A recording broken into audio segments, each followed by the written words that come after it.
Hi friends, this is your Kiran. Welcome back to Kiran fact sports channel. IPL 2024 అయితే ఇప్పటి వరకు సగానికంటే ఎక్కువ అయిపోయింది. ప్లే ఆఫ్ దశకు చేరుకుంటుంది ఆల్మోస్ట్. అండ్ ఒక 10-12 మ్యాచ్లు ప్రతి టీం అయితే ఆడేసింది. ప్రతి ప్లేయర్ మీద ఒక అవగాహన వచ్చింది. ప్రతి టీంలో ఎక్కువ డబ్బు పెట్టి ఎవరిని కొన్నారు అండ్ ఎవరికి తక్కువ డబ్బు ఇచ్చినా చాలా బాగా ఆడుతున్నారు, ఎవరు రిలీజ్ అయ్యే అవకాశాలు ఉన్నాయి. ఎందుకంటే నెక్స్ట్ వచ్చేది మెగా యాక్షన్ ఐపీఎల్ 2025 డిసెంబర్లో జరగబోతుంది. దానికి సంబంధించిన అప్డేట్స్ అన్నీ ముందే రాబోతున్నాయి. ఎవరు రిలీజ్ అవుతారు అనేది చాలా ఇంట్రెస్టింగ్గా ఉండబోతుంది. కేవలం 4 లేకుంటే 6 ఛాన్స్ ఇచ్చే అవకాశం ఉంది. సో దాదాపు ఒక 20 ప్లేయర్స్ రిలీజ్ అవుతారు. సో అది చాలా ఇంపార్టెంట్. ఎస్ఆర్హెచ్లో అయితే అలాంటి ప్లేయర్స్ చాలామంది ఉన్నారు. ఎక్కువ డబ్బు పెట్టినా కూడా ఫ్లాప్ అయిన ప్లేయర్స్ అండ్ తక్కువ డబ్బు పెట్టినా కూడా హిట్ అయిన ప్లేయర్స్. సో అదెవరో ఈ వీడియోలో మనం చూడబోతున్నాం. And mega action and release list మొదలైన వాటి కోసం చూసేవారంతా ఇంట్రెస్ట్గా ఇలాంటి వీడియోస్ కోసం వీడియోనైతే లైక్ చేయండి. అండ్ మీ ఫేవరెట్ టీం ఏది అనేది కూడా కామెంట్ చేయండి.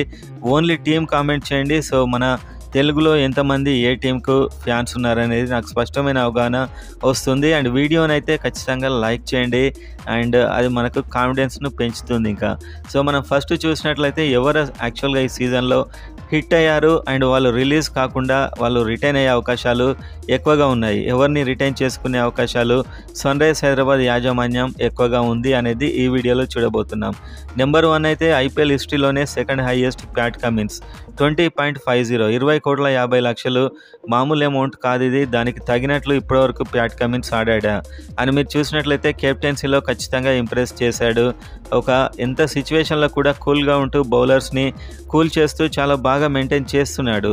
అండ్ బౌలింగ్లో కూడా స్టార్టింగ్లో బాగానే వేశాడు అండ్ ఇప్పుడు కూడా అవసరమైన టైంలో బౌలింగ్కి వస్తున్నాడు. ఇక్కడ ప్యాట్ కమిన్స్ గురించి మీకు అర్థం కావాల్సింది ఏంటంటే అతడు క్లిష్టమైన పరిస్థితుల్లో బౌలింగ్ వస్తాడు. కాబట్టి ఒక్క ఓవర్ 20 కొట్టినా కూడా ఓవరాల్ ఎకనామీ పెరుగుతుంది.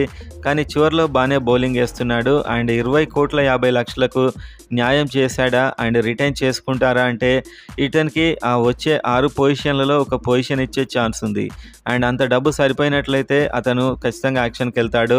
అండ్ అక్కడ ఎఫ్బిఎం కార్డు వాడుకునే అవకాశం కూడా ఎస్ఆర్హెచ్కి ఉంటుంది. సో ఇతన్ని అయితే వదులుకోవడానికి ఇష్టపడరు ఇప్పటికీ ఇతని మీద ఉన్న ఆట దాన్ని బట్టి అయితే. And number 2 Travis head fantastic player అని చెప్పొచ్చు. 6,80,00,000 కొన్నారు. అండ్ ఓపెనింగ్ డిపార్ట్మెంట్లో ఎప్పుడు చూసినా ఓపెనింగ్ చాలా సప్పగా సాగేది సన్ రైజ్ హైదరాబాద్ది.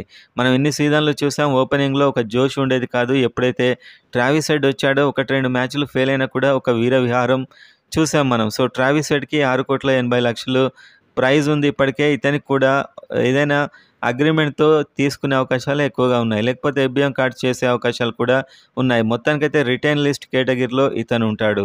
నెంబర్ 3 జయదేవ్ ఉనాడ్కట్ 1,60,00,000. ఇతడు తీసుకున్న డబ్బుకి ఇదైతే చాలా న్యాయమైనటువంటి పర్ఫార్మెన్స్. సో యాక్షన్లో అయినా కూడా ఎఫ్బిఎం వాడే అవకాశం ఉంది. ఇతన్ని కూడా వదులుకోవడానికి ఎస్ఆర్హెచ్ ఇష్టపడదు అని నేను అనుకుంటున్నాను. నెంబర్ 4 అభిషేక్ శర్మ. సో అభిషేక్ శర్మ అయితే ఈ సీజన్లో కొన్ని అద్భుతమైన ఇన్నింగ్స్లు ఆడాడు.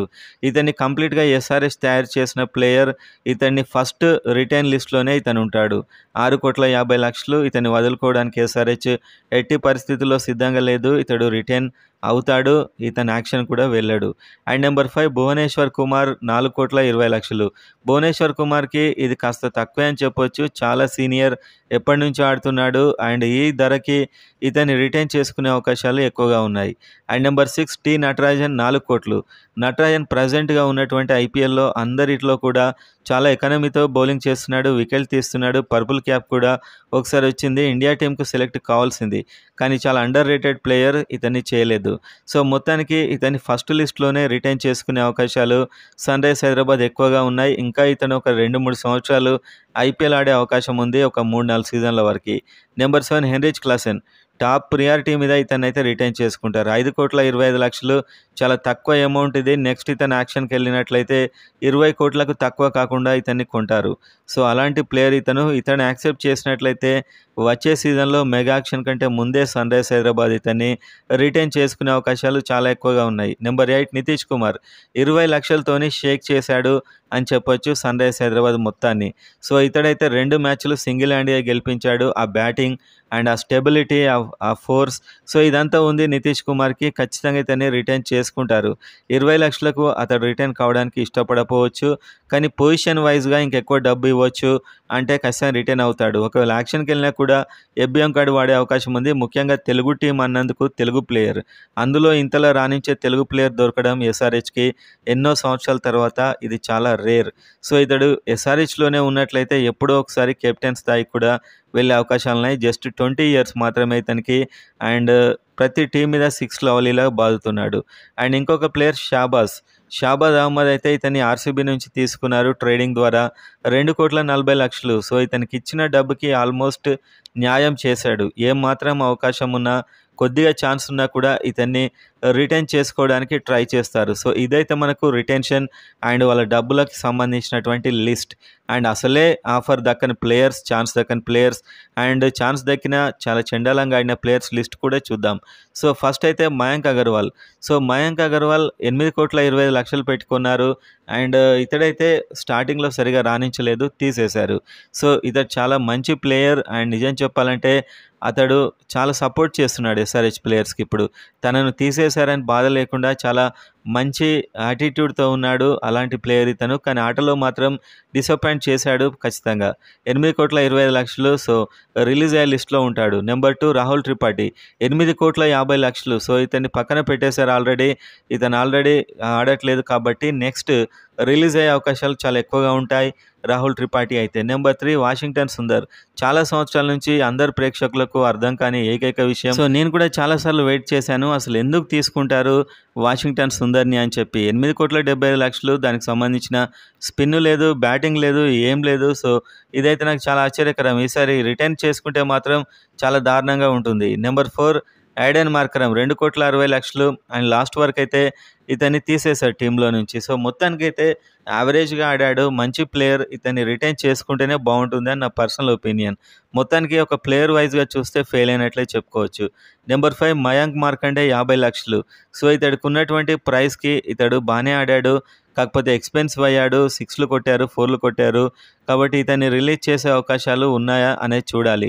సో ఇతనైతే ఎఫ్‌బీఎం వాడే అవకాశాలు కూడా ఉండొచ్చు. ఒకవేళ ఎఫ్‌బీఎం కార్డ్స్ ఎన్ని ఉంటాయో తెలియదు. దానికి సంబంధించి అప్డేట్ వచ్చాక దీని గురించి చూద్దాం. అండ్ నెక్స్ట్ చూస్తే అన్మోల్ ప్రీత్ సింగ్ కేవలం 20,00,000. కానీ వచ్చిన అవకాశాలన్నింటినీ చాలా సింపుల్గా వేస్ట్ చేసుకున్నాడు. కనీసం ఒక 10 నిమిషాలు కూడా క్రీజ్లో ఉండట్లేదు. ఇతడు రిలీజ్ అయ్యే అవకాశాలు హైయెస్ట్గా కనిపిస్తున్నాయి నా వరకైతే. నెంబర్ 7 ఉమ్రాన్ మాలిక్. పెద్దగా అవకాశాలు ఇవ్వలేదు. 4 కోట్లు ఇతనికి ఆల్రెడీ ఇస్తున్నారు. అండ్ అవకాశాలు ఇవ్వలేదు. ఇచ్చిన మ్యాచ్లో కూడా చాలా ఎక్స్పెన్సివ్ ప్రూవ్ అవుతున్నారు. ఇతన్ని బౌలింగ్ దించాలంటేనే భయపడేలా పరిస్థితి అయితే తయారవుతుంది.